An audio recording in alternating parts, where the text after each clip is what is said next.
Hello दोस्तों, स्वागत है आप सभी को Owais UPSC aspirant YouTube channel पे। आज का वीडियो उन स्टूडेंट के लिए खास होने वाला है जो बिहार दरोगा का तैयारी कर रहे हैं। बिहार दरोगा यानी Bihar SI, Bihar sub inspector का। तो उसकी तैयारी करने से पहले आपको सबसे ज़्यादा जरूरी होता है कि उसका सिलेबस क्या है, उसका एग्ज़ाम पैटर्न क्या है और उसमें क्या क्या एबिलिटी है वो जान लेना बहुत ज़्यादा ज़रूरी होता है। तो आज की इस वीडियो में अगर आप लोग इच्छुक है बिहार दरोगा की तैयारी करना, अगर आप ग्रेजुएट है तो आप इसके लिए एलिजिबिलिटी रखते हैं कि आप यह एग्ज़ाम दे सकते हैं। लेकिन ये एग्ज़ाम देने से पहले आपको जो जानकारी होनी चाहिए जिससे आपको एग्ज़ाम पास करना आसान हो जाएगा, वह है एग्ज़ाम पैटर्न और उसके सिलेबस क्या है और उसके लिए क्या क्या योग्यताएं होनी चाहिए, एबिलिटी होनी चाहिए, यह आपको बहुत ही ज़्यादा जरूरी होता है यह जान लेना। ठीक है, तो आज देखते हैं कि सबसे पहले यह एग्जाम जो होता है दो पाली में होता यानी दो पैटर्न में होता है, यानी दो चरणों में। जैसे कि पहला चरण यहाँ देख सकते हैं कि लिखित परीक्षा दो चरणों में होगी। यथा एक पहला होगा प्रारंभिक के रूप में और दूसरा मुख्य परीक्षा के रूप में होता है। ठीक है, लेकिन अगर आप मुख्य प्रारंभिक परीक्षा देख रहे हैं और मुख्य परीक्षा देख रहे हैं तो दोनों में कोई लिखित नहीं है परीक्षा, मतलब जो होता है एक लिखने वाला आंसर राइटिंग की तरह, वो नहीं है। दोनों में वैकल्पिक के रूप में होता है, यानी सभी पत्र जो होंगे बहुवैकल्पिक प्रश्न के रूप में होता है, यानी जिसको ओमआर सीट पे भरना होता है। ठीक है, उसके बाद अगर हम देखते हैं आगे तो क्या है कि प्रथम अगर हम बात करते हैं कि प्रथम जो परीक्षा है, ठीक है, चरण में जो प्रारंभिक परीक्षा आयोजित की जाएगी उसके लिए उसमें जो टोटल जो कुल अंक होते हैं वह 200 अंकों का होता है और उसमें कुल जो प्रश्नों की संख्या होती है वह 100 होती है। ठीक है, उसके लिए जो परीक्षा की जो अवधि होती है यानी जो टाइम होता है वह 2 घंटे की होती है और इस एग्जाम में यानी कम से कम 30% से कम अंक प्राप्त करने वाले अभ्यर्थियों को मुख्य परीक्षा के लिए असफल घोषित कर दिए जाएंगे। ठीक है, अगर आप 30% से कम अंक प्राप्त करते हैं इस एग्जाम में, यानी जो पहली चरण के एग्जाम है, तो आपको अघोषित कर दिए जाएंगे। लेकिन इसमें भी मेरिट आता है। ठीक है, लगभग यानी इसमें भी जितने सीट आते हैं लगभग अगर आप देखेंगे तो हर साल 1800 से 2000 सीट आती है। ठीक है, तो अगर आप एग्जाम के अगले चरण के लिए यानी मुख्य परीक्षा के लिए अगर पास करना चाहते हैं तो आपको यह प्रारंभिक परीक्षा जो है वो पास करना होगा और इसके लिए जो 100 प्रश्न होते हैं उसमें 200 अंकों का होता है। इसके बेसिस पे आपके जो कट ऑफ निकाले जाते हैं उस कट ऑफ पार करना होता है। उस कट ऑफ पार करके अगले चरण के लिए जो मुख्य लिखित परीक्षा है, ठीक है, जो मुख्य लिखित परीक्षा है उसके लिए अर्हता प्राप्त हो सकते हैं।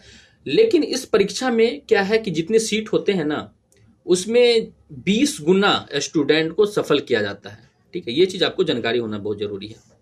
उसके बाद अगर आप देखेंगे कि आगे की जो एग्जाम प्रथम जो चरण पास करने के बाद अगले चरण में जाएंगे, उसके अगले चरण में दो यानी क्वेश्चन होते हैं। ठीक है, दो पाली में एग्जाम होते हैं, दो यानी पहली पाली में जो होते हैं वह 200 अंकों का सामान्य हिंदी होता है जिसमें 100 प्रश्न होते हैं और इसमें सिर्फ आपको क्या है पार करना होता है। ठीक है, ये चीज आपको ध्यान रखना है कि आपको 30% यानी 30% अंकों से प्राप्त करना यानी अनिवार्य होगा, आपको यह प्राप्त करना अनिवार्य होगा। ठीक है, लेकिन आपका जो मेरिट बनेगा ना वह जो अगले पाली के जो एग्जाम होते हैं मुख्य परीक्षा में, उसमें जैसे कि आपको देखेंगे कि सामान्य द्वितीय पत्र में जो होते हैं कि सामान्य अध्ययन होंगे यानी जीके होंगे, जीएस होंगे, नागरिक शास्त्र होंगे, भारतीय इतिहास होंगे, भारतीय भूगोल, गणित एवं मानसिक योग्यता, यानी ये सब सिलेबस में ये सब टॉपिक है। ठीक है, जैसे कि आप सामान्य अध्ययन में देखेंगे कि जो नॉलेज के चीजें होती है जीके जीएस में,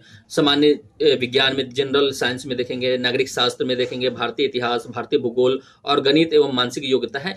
इस एग्जाम यही आपका मेरिट डिसाइड करेगा कि आप बिहार दरोगा के लिए क्वालिफाई है या नहीं। ठीक है, क्योंकि आगे जो एग्जाम होता है अगर इसमें पास करते हैं तो आपका जो पीटी होता है यानी फिजिकल टेस्ट होता है वो आपको उसमें सिर्फ पास करना होता है, लेकिन आपका जो मेरिट बनेगा इसी एग्जाम के हिसाब से बनेगा। तो सबसे ज्यादा आपको जरूरी है कि इन सब चीजों पे अगर आप ये चीज अगर अच्छे से पढ़े हुए हैं, ठीक है, तो आप इस एग्जाम को क्वालिफाई कर सकते हैं और अच्छे से एग्जाम दे सकते हैं और पास कर सकते हैं।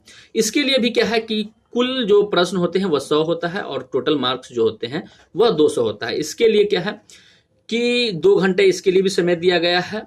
और इसमें क्या है कि एक गलत उत्तर करने के बाद आपको 0.2 अंक काटा जाएगा। अर्थात यानी अगर आप 5 प्रश्न गलती करते हैं जिसमें से एक प्रश्न का जो अंक मिलेगा आपको, ठीक है, वो आपको काट लिया जाएगा। ये चीज आपको ध्यान देनी बात है इसमें, ठीक है। उसके बाद अगले जो द्वितीय चरण है, द्वितीय चरण अगर हम पास करते हैं तो इस आधार पे तो अगले जो फिजिकल के लिए आपको फिजिकल के लिए 6 गुना अभ्यर्थी को चयन करेगा। वो भी क्या है, कोटि मेधावानुसार शारीरिक दक्षता की परीक्षा के लिए किया जाएगा। यानी जो कोटि में दिया गया है, जितनी यानी कौन कौन से कोटि में यानी कितना सीट दिया गया है, उस हिसाब से आपको टोटल जो बच्चे को उनको सिलेक्ट करना है। यानी पीटी के लिए फिजिकल टेस्ट के लिए 6 गुना बच्चे को वो क्वालिफाई करता है। अगर उसके बाद अगर पीटी में अगर क्वालिफाई करते हैं आप, तो पीटी में क्वालिफाई करने के बाद आपको जब मेरिट बनेगा, वह मेरिट जो आप मुख्य परीक्षा के जो सेकेंड पेपर दिए हैं जीके जीएस वाला, उसके हिसाब से बनेगा। तो आप देख लेते हैं कि पीटी पास करना कितना जरूरी है और उसमें क्या क्या चीज आपको लिए जाएंगे, ठीक है। जैसे कि आप देखेंगे सिर्फ ऐसे अभ्यर्थी, पहला क्या है कि देख सकते हैं कि ऐसे अभ्यर्थी जो निम्नलिखित दौड़ में सफल होंगे वही उप नियम के खंडन, यानी ऊपर में जो दिया गया है कि आप कौन से आप यानी आपका मेरिट में नाम आएगा या नहीं आएगा, इसके लिए दिया गया है। तो सबसे पहले क्या है कि दौड़ होगा आपका, तो दौड़ के लिए जो होगा 1 मील होगा, यानी लगभग 1600 मीटर, ठीक है। उसके लिए देखो इसमें 2 चीजें हैं, एक अवर निरीक्षक है, एक प्रारक्ष अवर निरीक्षक, यानी एक सब इंस्पेक्टर है, एक रिजर्व सब इंस्पेक्टर होते हैं, उनके लिए। तो दोनों के लिए क्या है, 6 मिनट है, 6 मिनट यानी 1600 मीटर आपको 6 मिनट में, कम से कम 6 मिनट में आपको यानी वो पूरा करना होगा। उसके बाद अगला आप देखेंगे ये यानी ये पुरुष के लिए, ठीक है। अगर आप महिला के लिए देखेंगे, यानी महिला के लिए जैसे कि महिला के लिए यहां दिया गया है, जो नीचे आ गया है, तो महिला के लिए 1 किलोमीटर है और इसके लिए भी अधिकतम 6 मिनट है, यानी जो एसआई है, और जो रिजर्व एसआई है उसके लिए भी 6 मिनट है, ठीक है। अब यहाँ एक देख सकते हैं एक बात कि 6 मिनट से अधिक समय लेने वाले अभ्यर्थी असफल घोषित किए जाएंगे, ठीक है। ये चीज आपको ध्यान में रखना है कि अगर आप रनिंग कर रहे हैं, रनिंग के बाद आपको जो उसमें अगर 6 मिनट से ज्यादा लेते हैं समय, तो आपका घोषित कर दिया जाएगा और आपका जो मेरिट है, मेरिट में नाम नहीं आएगा। ये चीज आपको ध्यान में रखना है। उसके बाद यह क्या है कि पुरुष अभ्यर्थियों के लिए, ठीक है, ऊंचाई एवं सीना कम से कम निम्नत होनी चाहिए। यानी क्या कह रहा है कि आपके जो ऊंचाई होगा वह कितना होना चाहिए, तो यानी यहां देख सकते हैं सामान्य, ठीक है, सामान्य वर्ग हो गया, पिछड़ा वर्ग हो गया एवं अत्यंत पिछड़ा वर्ग के लिए है ऊंचाई कम से कम 165 सेंटीमीटर होना चाहिए और सीना की जो बिना फुलाए हुए 81 सेंटीमीटर होना चाहिए और फुला करके 86 सेंटीमीटर आपका हो रहा है। तो आप इस एग्जाम की तैयारी करें बिल्कुल। अगर आप अनुसूचित जाति अनुसूचित जनजाति से हैं तो उसके लिए ऊंचाई कम से कम 160 सेंटीमीटर होना चाहिए और सीना 79 सेंटीमीटर है और जो बिना फुलाए है और फुला करके 84 सेंटीमीटर होना चाहिए। क्योंकि यहाँ पे देखिए एक डिस्क्लेमर लगा दिया हुआ है कि फुलाने के बाद सीना की जो मापी कम से कम 5 सेंटीमीटर का अंतर होना अनिवार्य होगा, ठीक है। जैसे कि आपका 81 सेंटीमीटर हो रहा है, लेकिन अगर आप फुला रहे हैं तो आपका क्या है कि 85 सेंटीमीटर ही हो रहा है, तो ठीक है।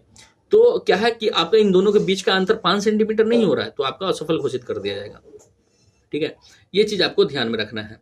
तो अगर आपका हो रहा है तो आप इसके लिए जरूर एलिजिबल हैं। उसके बाद क्या है कि आप देखेंगे तो इसमें ऊंची कूद, लंबी कूद, गोला फेंक होता है। तो यानी एसआई के लिए 4 फीट न्यूनतम, जो ये यानी जो रिजर्व में जो एसआई है उसके 4 फीट 6 इंच। लंबी कूद में क्या है कि 12 फीट आपको होगा, इसमें 15 फीट है और गोला फेंक में इसमें 16 फीट, इसमें 20 फीट।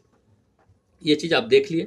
उसके बाद यहाँ पे एक चीज आप ध्यान देखेंगे कि प्रत्येक स्पर्धा के लिए केवल 3 अवसर दिया जाएगा, जैसे कि ऊंची कूद है, लंबी कूद है, गोला फेंक है।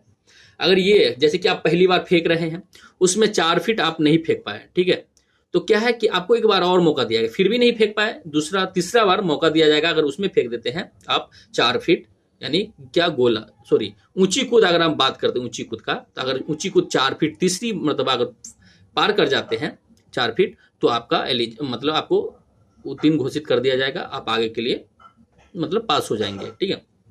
तो इसी हिसाब से आपको टोटल 3 अवसर दिए जाएंगे, ठीक है। उसी प्रकार क्या है कि महिला अभ्यर्थी के लिए भी है कि महिला अभ्यर्थी के लिए ऊंचाई न्यूनतम 160 सेंटीमीटर होनी चाहिए, और इसमें एक चीज और दे दिया है, इसमें वजन कम से कम 48 किलोग्राम होना चाहिए, ठीक है। उसके बाद महिला की जो सीना की मापी नहीं की जाएगी, बिल्कुल सही बात है। उसके बाद क्या है कि महिला अभ्यर्थियों को सफल होना अनिवार्य है किसके निम्न विधाओं में, जैसे कि ऊंची कूद के लिए क्या है, न्यूनतम 3 फीट है, इसके लिए भी 3 फीट है। लंबी कूद 9 फीट है, इसके लिए भी 9 फीट। गोला फेंक 10 फीट फेंकना चाहिए, और न्यूनतम 10 फीट इसमें भी फेंकना चाहिए। तो ये सब चीज करने, इसमें भी महिलाओं के लिए क्या है कि प्रत्येक स्पर्धी के लिए केवल 3 अवसर दिया जाएगा। तो ये सब क्या है, एबिलिटी जो है आप में होने चाहिए, तब आप क्या कर सकते हैं कि बिहार दरोगा का तैयारी करें अच्छे से, और अच्छे से एग्जाम दें। तो ये था एग्जाम पैटर्न, ये सिलेबस, और जो इसके लिए एबिलिटी होनी चाहिए, योग्यताएं होनी चाहिए, वो था आप ग्रेजुएट होना चाहिए। तो ये सब चीजें हम आपके बीच शेयर किए हैं। नेक्स्ट वीडियो में इसी बिहार से रिलेटेड, जो बिहार एसआई से जो भी पीवाईक्यू क्वेश्चन आ चुका है, वो नेक्स्ट वीडियो में आपके साथ लेकर आएंगे और डिस्कस करेंगे कि किस तरह से आप एग्जाम की अच्छे से तैयारी करें, जिससे आपका एग्जाम क्वालिफाई हो जाए। तो आज के लिए इतना ही, मिलते हैं नेक्स्ट वीडियो में। जय हिंद।